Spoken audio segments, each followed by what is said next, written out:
8월 달에는 우리 민족에게 한없이 기쁜 그런 큰 일이 있죠. 그러나 반대편으로 생각하면 우리 민족에는 참 치욕과 아픔의 그런 세월들을 지냈습니다. 일제가 강제징용으로 인해서 피살한 우리 국민의 수가 22만 9,781명으로 집계가 되어 있습니다. 여기 드러난 것뿐이고 드러나지 않은 사람이 얼마나 많겠습니까? 그리고 전체적으로 약 35만 명이 처형, 징용, 그리고 강제 성행을 당해서 아주 처절한 세월을 지냈습니다. 35만 명, 참 적지 않은 숫자예요. 그때 당시의 인구수에 비하면 어마어마한 숫자죠. 근데 그 임진왜란 때 말이죠. 1591년에서 1598년 사이에 7년 대전장이라고 하는데 그때 죽은 우리나라의 국민 수가요. 이 숫자하고 비슷합니다. 30만. 얼마나 많이 죽였어요, 우리 국민을. 그리고 공을 인정받기 위해서 귀 배가고 귀 배갔더니 야, 귀 보내지 마. 그러나 한 놈이 2개씩 있잖아. 그러니까 코배. 이래서 코를 베서 본국으로 보냈던 아주 종자가 아주 이상한 종자들이에요, 저것들. 우리나라를 무려 500번이나 침략해서 우리나라 기술자들을 저 남해안, 동해안 얼마나 많은 그 도공들을 끌고 왔습니까? 네. 혹시 여러분 홀로코스트라는 말을 들어보셨을지 몰라요.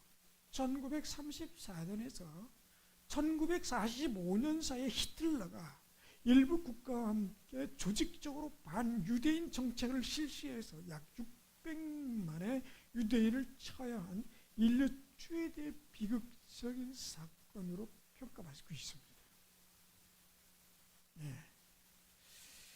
이게 물론 영적으로 치면 다른 평가가 나오겠지만 일단은 인간적으로 봤을 때는 그렇다는 겁니다. 하박국 선지자가요. 발음을 잘해야 됩니다. 잘못하면 무슨 음식 이름이 돼요. 이 하박국 선지자가요.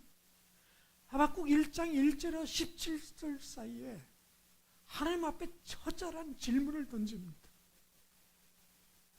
굉장히 길은데요. 내용은 대체적으로 이렇습니다.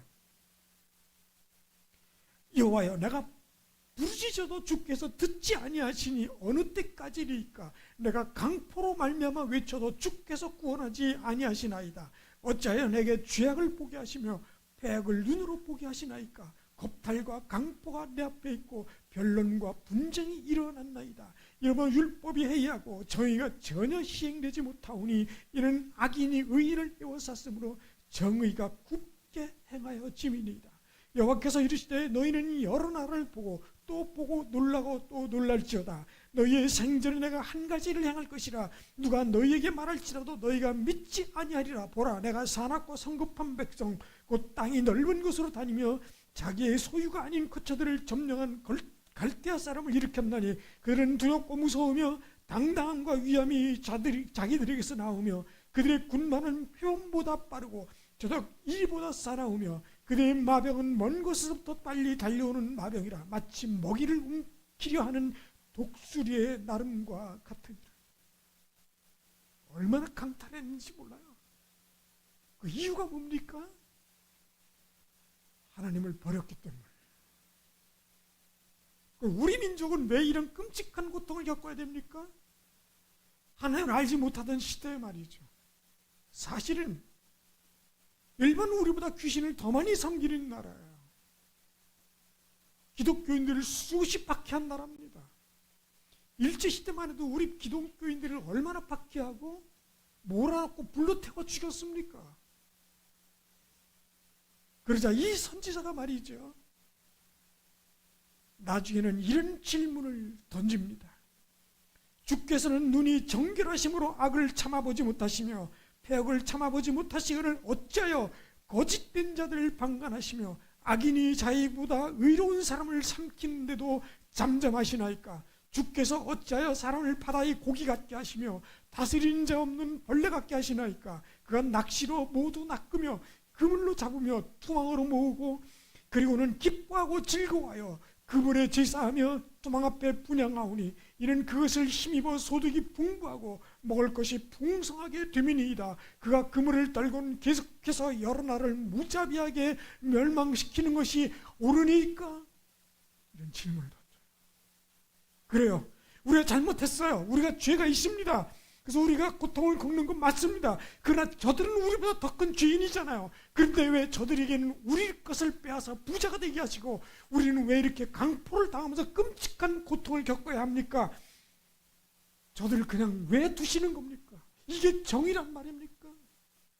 이게 하박국 선지자가 하나님께 기도한 거예요. 하나님, 왜 저 일본이 망하지 않고 저들이 둡니까? 왜 미국은 점령해서 걔들은 정의를 못하고 전쟁을 일으킨 전쟁 범죄자를 처벌하지 못하고 그냥 두고 왜 저렇게 뻔뻔스럽게 계속해서 우리란 이름으로 계속 정권을 잡고 있는 겁니까? 왜 저들은 망하지 않고 저렇게 계속해서 불을 누리고 있는 겁니까? 이런 질문과 똑같은 거예요, 이게 지금. 그런데 선지자는 말합니다. 걱정하지 마라. 너희가 당한 것만큼 저들이 당하겠냐? 저들은 너희가 당하는 것보다 더 당할 것이다. 두고 봐라 하는 거예요. 그거는 이제 참 이렇게 보면 정의라는 문제가 늘 대두되는 겁니다. 하나님이야 정의의 기준이니까, 캐논이니까 말할 게 없어요. 그분이야말로 정의 중에 정의니까요. 아마 어떻게 보면 정치인들에게서는 가장 정의를 바랄 수 없는 대상인지도 몰라요. 자기 멋대로 해치고는 그것이 마치 정의인 것처럼 부르짖지만 얼마나 부정의하고 얼마나 비율법적이고 얼마나 불법적입니까? 참, 이 나라를 어찌해야 하는 겁니까? 이 정치를 어찌해야 됩니까? 이 정치인들을 어찌해야 됩니까? 누구나 잘못했습니다, 미안합니다라는 말 한마디 하는 사람이 없어요. 그 짓을 해놓고도 말이죠. 그리고 정치적 탄압이래요. 참 큰일입니다. 예. 도대체 얼마나 도덕성이 타락했기에 이 지경이 됐는가 하는 것입니다. 그리고 그것을 또 제가 볼 때는 만약에 이런 지경이면요, 저 더불어 함께 범죄당은요, 이 지지율이 0%로 내려가야 돼요. 그런데 아직도요 27.8% 뭐 30%가 넘게 들락날락하고 있어요. 이거는요 전체적으로 도덕성이 잘못됐다는 거야. 정치는 물론이고 국민 자체도 그렇습니다. 판단력이 사라진 겁니다.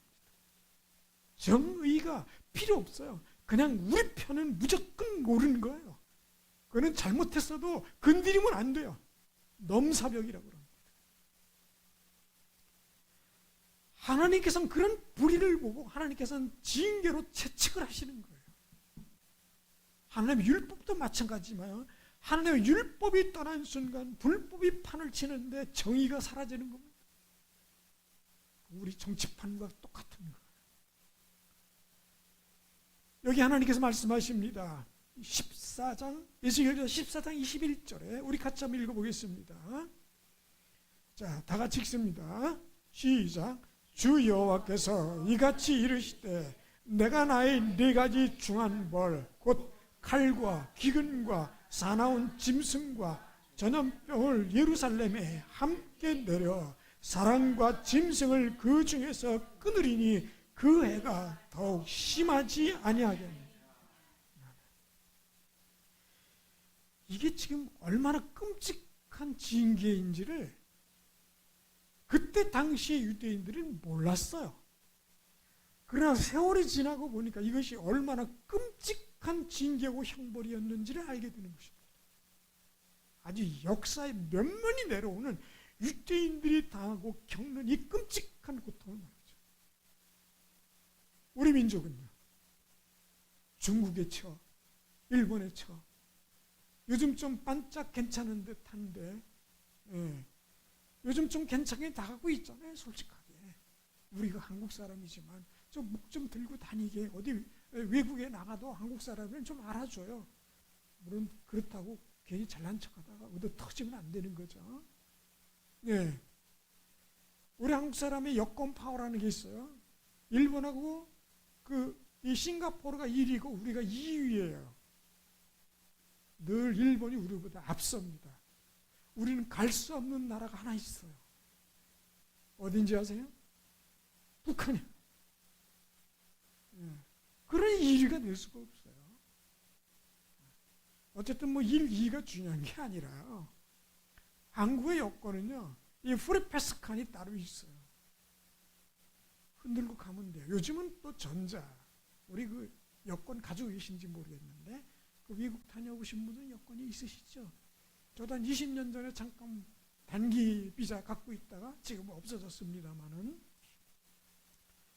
요즘은 그냥 이렇게 찍고 들어가면 쓱 나갈 수 있어요. 그러나 이런 여권 파워를 가지고 있는, 최고의 여권 파워를 가지고 있는 국가가 아닌 나라들은 그 통과하기 쉽지 않습니다. 네. 철저히 뒤집니다. 아주 끔찍하게 뒤집니다. 때로는 따로 끌려나가서 거기서 옷을 다 벗겨놓고 싹 뒤집니다. 네. 혹시 그 이름은 제가 벌떡 기억나진 않아요. 우리나라 그 연예인 중에 그 아랍새처럼 비슷하게 생긴 사람이 있어요. 아랍 사람처럼. 한국 사람인데, 전통 한국 사람인데 생긴 모양이 어떻게, 피가 어떻게 과거에 그랬는지 아랍 사람처럼 생긴 사람이 있어요. 신현준인가요? 네, 모르겠습니다만 저 같은 그 사람이 미국에 들어갔다 잡혀가지고 고초를 겪었다잖아요. 어쨌든 이 우리나라가 지금 조금 여러 가지 다양한 방면에서 잘 나가고 있는 건 솔직하게 인정해야 됩니다. 그런데 꼭 기억해야 될 것, 우리나라가 기독교적으로 얼마나 왕성합니까? 아직은 그래도요. 세계 2위 선교 국가입니다. 선교자를 2위로 많이 보내는 선교 국가입니다. 물론 단기 선교 빼고 단기 정도, 뭐 일주일, 뭐 한 달 이렇게 다녀오는 거 말고 고정 선교사로만 쳐도 2위예요. 아주 파견돼서 그 나라에 살면서 거기서 선교하는 나라 말이죠. 미국 사람은 미국 선교사 싫어하는 나라가 많아요. 그러나 한국 선교사 싫어하는 나라는 많지 않습니다. 아마 하나님께서 이 마지막 때 어쩌면 또 다른 나라가 선택될지 모르지만 이 지위는 누렸으면 좋겠습니다. 그래야 나라가 흥왕해 가는 거니까요. 자, 하나님께서 징계를 내리실 때 4가지 징계를 내리십니다. 이게 쏟아부으시는데 이거 견딜 재간이 없어요. 단 하나만 내리셔도 사람은 그걸 견딜 수가 없습니다. 자, 그런데 이 그 징계, 재앙을 한번 보면 이겁니다. 조금 전에 읽었으니까 중한 벌, 곧 칼과, 지금으로 치면 미사일과 대포와 장갑차와 뭐 자주포와 전투기와 이런 말이 있습니다.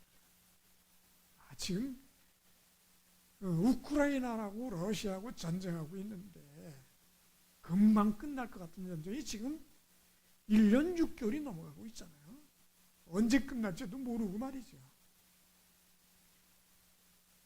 자, 이런 전쟁이 일어났다 그 나라에 참 끔찍한 고통을 겪습니다. 나라가요 끝장나는 겁니다. 우리 한국도 보면 일제시대에 탈탈 털렸어요. 예, 얼마나 털어갔겠습니까? 그런데 탈탈 털었는데 거기다 또 전쟁까지 일어나서 왔다 갔다, 그것도 한 번만 간 게 아니에요. 쭉 내려왔다 갔다 쭉 올라가다 또 하면 쭉 내려왔다 쭉 올라가서 중간에 딱 멈췄네요. 그 전쟁 기간에 그나마 있는 것까지 완전히 다 끝장을 냈습니다. 이야, 참 그런 폐허에서 지금 이렇게 일어난 걸 보면 참 대단한 나라인 건 틀림없습니다.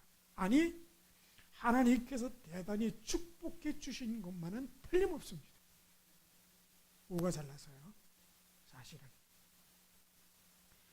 자, 이런 칼과 킥은 여러분 남한과 북한이 얼마나 떨어졌습니까? 근데 딱 2km. DMZ 2km. 그 2km를 두고 남한과 북한이 똑같이 비 오고 똑같이 햇빛을 쬐는데도 불구하고 저 위쪽은 먹을 것이 없어서 쩔쩔매고 밑에는 다이어트 한다고 안 먹고, 참, 저기는 먹을 것이 없어도 못 먹고 여기는 안 먹는다고 바둥바둥하고 살 좀 찌면은 요즘 왜 그렇게 먹냐고 눈총 주는 것 같고 내가 몸이 좀 불편하고 말이죠. 네. 이게 왜 이렇게 된 겁니까? 딱 하나밖에 이유가 없습니다. 하나님이 계시냐? 하나님이 안 계시냐? 아주 철저히 몰아냈어요. 예수 믿는 사람 만나면 뭐 그건 뭐 여지가 없어요. 철저하게 망가졌어요. 아주 완전히 망가졌어요. 북한이 말이죠. 이제 기독교는 안 될 것 같으니까 파워가 솔직히 천주교가 이 뭉치는 힘은 굉장하거든요. 그래서 그 교황청에서 교황을 한번 초청하고 싶은데 이미 종교를 다 말살시켰으니 아무도 없잖아요. 근데 거짓 천주교 신자를 내세워서 교황을 초청하려고 그랬더니 노한 거예요. 진짜 신자가 없으면 못 간다. 그래서 북한이 찾았어요. 천주교인을. 과거에 열심히 믿었던 천주교인을 찾아서 할머니인데 물었어요. 당신 천주교인이잖아. 교황을 초청하려는데 당신이 천주교인이어야 해요. 그러니까 당신이 천주교인이라는 것을 증명해. 이렇게 했죠. 아니라고. 거기서 그렇다고 그랬다가 언제 죽을지 모르잖아요. 아니라고. 아니, 당신은 어떻게 하려는 게 아니라 교황청 교황을 초청하려니까 진짜 교인이 있어야 하는데 당신이 그거를 해줘야 된다고. 절대로 당신을 해치지 않을 거라고. 그랬더니 약간 고개가 돌아가면서 그래도 아닌데요? 아니, 그래도 당신이 필요하다고. 그랬더니 가만히 보더니 나 천주교인 맞다고 그런 거예요. 그래서 그 사람을 내세워서 그 교황을 한번 초청한 적이 있대요. 그럼 물어봤대요. 그 할머니한테. 할머니, 수십 년을 그렇게 살았는데 어떻게 아직도 하나님을 믿고 계세요? 라고 그랬더니 그분이 그러더라는 거죠. 한번 하나님을 믿으면 부인할 수가 없어요. 그런 겁니다. 하나님은 그런 분이에요. 약간 천주교하고 우리하고 좀 때깔이 좀 다르긴 해요. 좀 삐딱하고 이상하긴 한데, 하나님이 우리 마음속에 한번 자리 잡으면 혹시 우리는 변화도 그분은 결단코 변하지 않습니다. 자, 여기 이 기근으로 북한을 저렇게 하나님께서 막 칼로 사나운 짐승으로 전염병으로 난리를 쳐도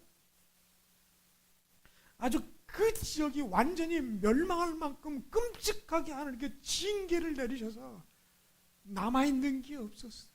이 에스겔서는요, 에스겔은 그 예루살렘에서 끌려간 후손들이 바벨론에서 끌려간 후손이에요.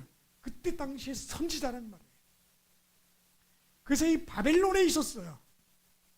그런데 하나님께서 환상을 보여주셔서 그것을 적은 내용입니다. 그러니까 있었던 과거의 내용들을 지금 말씀하시는 거예요. 더욱 심하지 아니하겠느냐, 이 끔찍한 고통을 그들이 겪지 않았겠느냐 하는 거예요. 자, 그런데 그 다음부터 좀 그 어조가 달라집니다. 자, 어떻게 달라지냐? 우리 보면 14 14장 22절 상반절 우리 한번 읽어볼까요? 시작. 그러나 그 가운데 피하는 자가 남아있어 끌려 나오리니 곧 자녀들이라 그들이 너희에게로 나오리니. 예, 거기까지만 읽겠습니다. 보세요. 한번 침략을 당했어요. 아주 와서 아주 싹쓸이했어요. 바벨론이 와서 아주 성전도요 완전히 파괴하다시피 해서 거기 있는 것들을 하나님께 제사 드릴 때 쓰던 모든 것들도 싹 챙겨갔어요. 근데 굉장히 조심스럽게 가져갔어요. 그럼 놔두면 될 것 아니냐? 그 전에 수없이 많은 침략을 당했지만 그것까지는 가져가지 않았어요. 왜? 두려움이 있으니까. 그런데 하나님께서 그들에게 마음의 문을 열어주셨어요. 가져가라. 챙겨갔습니다.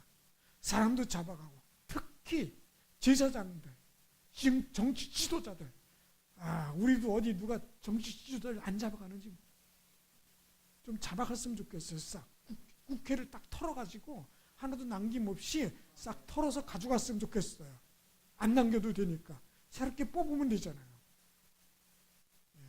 얼마든지 인재가 얼마든지 많습니다. 우리 대한민국에는. 근데 거기만 가면 이상하게 근묵차하게 통 빠지면 그냥 건물이 확 들어버리는 것 같아요. 그냥 싹 털어갔어요. 특히 지도자들은 더 털어갔어요. 자, 그랬는데 그 1차입니다. 그리고 또 왔어요. 그리고 또 털어갔어요. 남아있는 자가 있어 끌려 나오리니. 이게 하나님께서 말씀하신 거예요. 끌려갔어요. 그런데 그때는 애들이 끌려갔어요. 젊은 애들이 끌려갔어요. 자, 근데 이 끌려갔는데 남아있는 애들이 끌려간 것을 이제 바벨론에 있는 사람들이 보고 있는 거예요. 그 애들을. 자, 그랬더니 14장 22절 그들이 너희에게로 나오리니 그 이유부터 한번 읽겠습니다. 자, 시작. 너희가 그 행동과 수행을 보면 내가 예루살렘에 내린 재앙 곧 그 내린 모든 일에 대하여 너희가 위로를 받을 것이라. 아니, 걔들을 보면 무슨 위로가 될까? 또 잡혀왔는데 이번에 애들이 막 우글우글 잡혀왔어요. 두 가지 종류가 있습니다. 하나는 뭐냐? 걔들 꼬라지를 보니 자기네들이 어떻게 살았는지를 알겠는 거예요.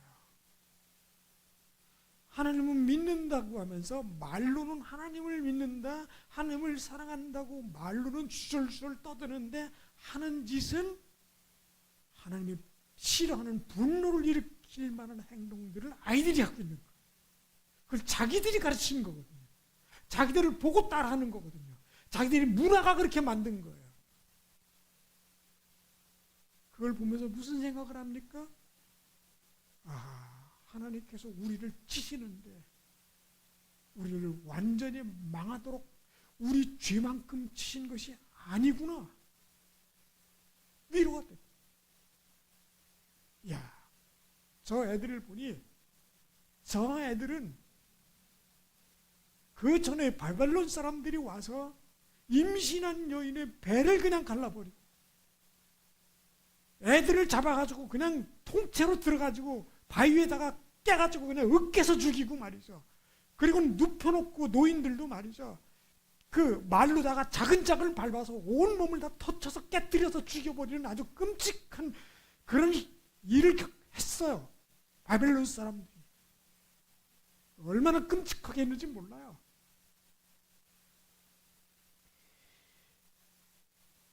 그것을 겪고 본 거예요, 자기들이. 그런데 아이를 보니까 알겠는 거예요. 하나님께서 왜 그런 말씀을 내렸냐, 구약에 왜 하나님이 경고를 하셨는지 그때서야 아이고야 우리가 저랬다는 거, 이런 마음인 거예요. 이런 생각인 거예요. 자기들이 한 것을 자기들은 모르니까요. 객관성을 갖는다는 건 무지하게 힘듭니다. 누가 찔러주면 되는데 그때는 선지자가 누구가 얘기를 하면 싫어서 그 사람들을 돌로 쳐 죽이거나 구덩이에 파묻어 버리거나 죽였거든요. 듣기 싫은 거예요. 그런데 끌려온 아이들을 보니까 그때서 비로소 하나님의 말씀이 생생하게 떠오르는 거예요. 왜 그렇게 말씀하셨는지. 하나님께서 우리를 치신 것은 맞는데 우리를 그렇게 심하게 때리신 것이 아니라 용서하신 거구나. 징계는 용서인 거예요. 하나님께서 만약에 이 나라를 진정으로 징계하시고자 이 나라를 끝장내시고자 했으면 견딜 수 있었겠습니까? 이 나라가. 그만하기 다행인 거. 지금 우리가 살아있으니 감사한 것이고요. 그리고 또 하나는 뭐냐면요. 두 번째는 그 아이들 가운데 다니엘 같은 사람도 있는 거예요. 그 전에 선지자들이 막 외쳤을 때 그 아이들이요. 자기도 똑같이 비난하고 욕했어요. 좀 말이 안 된다고 말이죠. 응? 사랑의 하나님께서 우리를 그렇게 치실 리가 있겠냐고. 사랑이 하나님이라면 절대로 우리를 치면 안 된다고. 그게 정이 아니냐고 그렇게 외쳤던 사람이 다니엘도 그렇게 들었고 말이죠. 그렇게 성장했어요. 그런데 겪어보니 뭡니까? 끔찍한 환난은 지혜를 주는 것입니다. 영의 눈을 가진 사람들은 그것을 보는 거예요. 그리고 하나님의 은혜를 깨닫는 겁니다. 그 가운데 진정한 아이들이 있는 겁니다. 그런 아이들이 지도자가 되는 겁니다. 그리고 그런 아이들이 이 나라를 다스려야 하는 겁니다. 우리가 기도할 것이 그겁니다. 하나님. 또 제가 기도하는 것도 그겁니다. 하나님. 이 대한민국의 하나님을 두려워하고 하나님을 정말로 사랑하는 이가, 정의로운 이가 이 나라의 정치인이 되고 대통령이 되게 해 주시옵소서. 이렇게 나라가 시끄럽게 어디로 처박힐지 모르는, 이거 참 큰일입니다.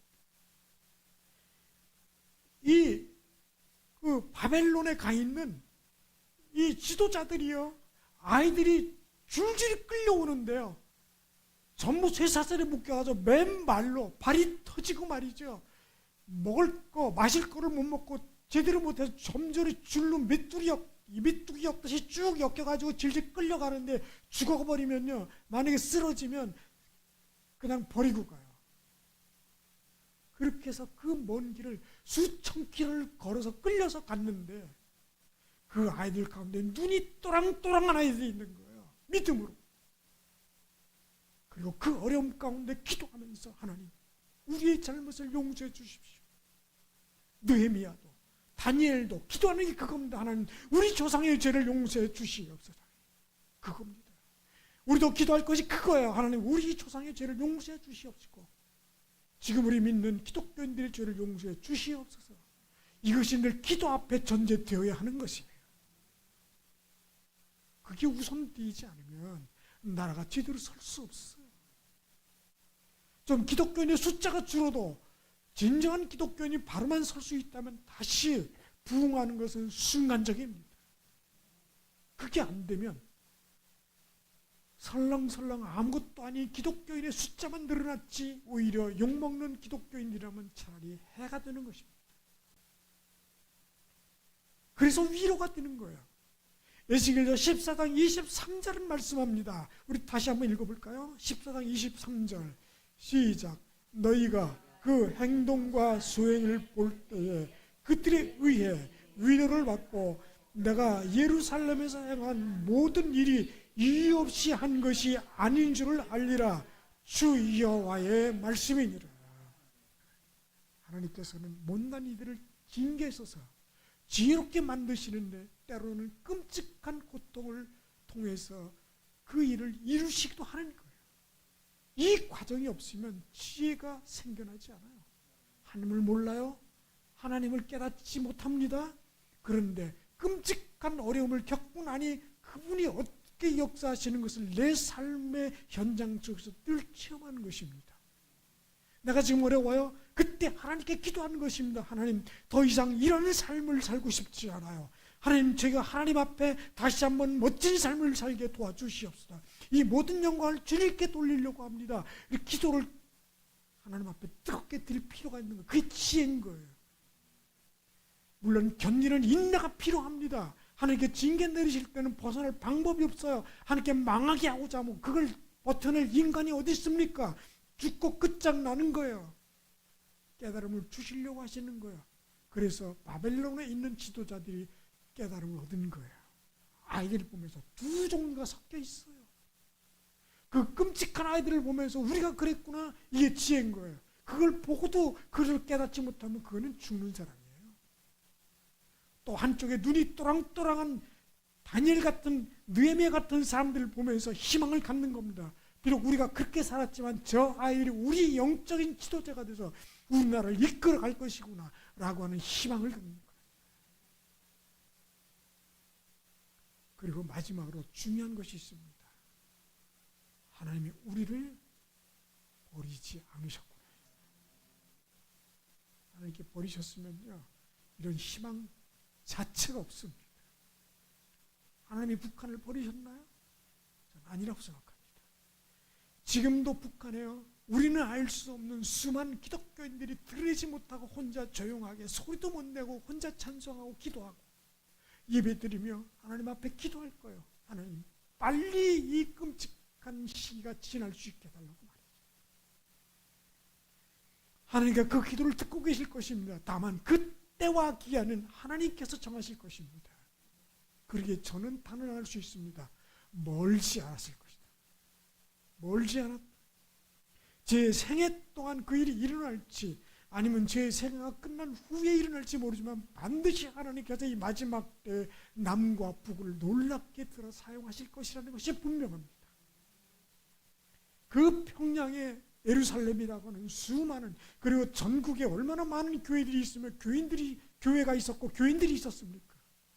반드시 하나님께서 놀랍게 회복시켜 주실 것을 저는 확신하는 것입니다. 아니, 지금도 저렇게 끔찍한 짓을 벌이고 있는 김씨 일가의 저 끔찍한 만행을 보면서 또 희망을 갖는 것입니다. 아마도 하나님께서 저곳에 우리는 상상할 수 없는 어떤 놀라운 계획을 갖고 계실 것이라는 것이에요. 그것이 희망이요, 꿈이요, 현실이요, 사실이 될 것입니다. 왜냐하면 우리의 믿음은 앞으로 될 것에 대한 희망을 그대로 이루어질 것이라 믿는 것이기 때문에 그렇습니다. 자녀들의 말과 행동은 우리의 흔적입니다. 우리 자녀들을 한번 돌아올 필요가 있어요. 하나님 앞에 말이죠. 잘 그르쳤나요? 아니면 잘 보고 따르게 했나요? 때로는 우리의 자녀들이 우리의 기대만큼 되지 못할 때가 있습니다. 안타깝고 마음이 아픈 때가 많습니다. 그러나 우리는 해야 할 일이 그것입니다. 우리의 삶을 그리스도 안에서 바르게 살아가면서 그들을 위해 기도하는 것입니다. 사람이 사람을 고친다는 것이 참 쉽지 않습니다. 그래서 저는 오늘 이 말씀의 기준에서 너희가 위로를 받을 것이라, 끔찍한 상황 가운데서도 위로가 될 것이요, 그렇지 못한 상황, 좋은 상황에서는 더욱 위로를 받을 것입니다.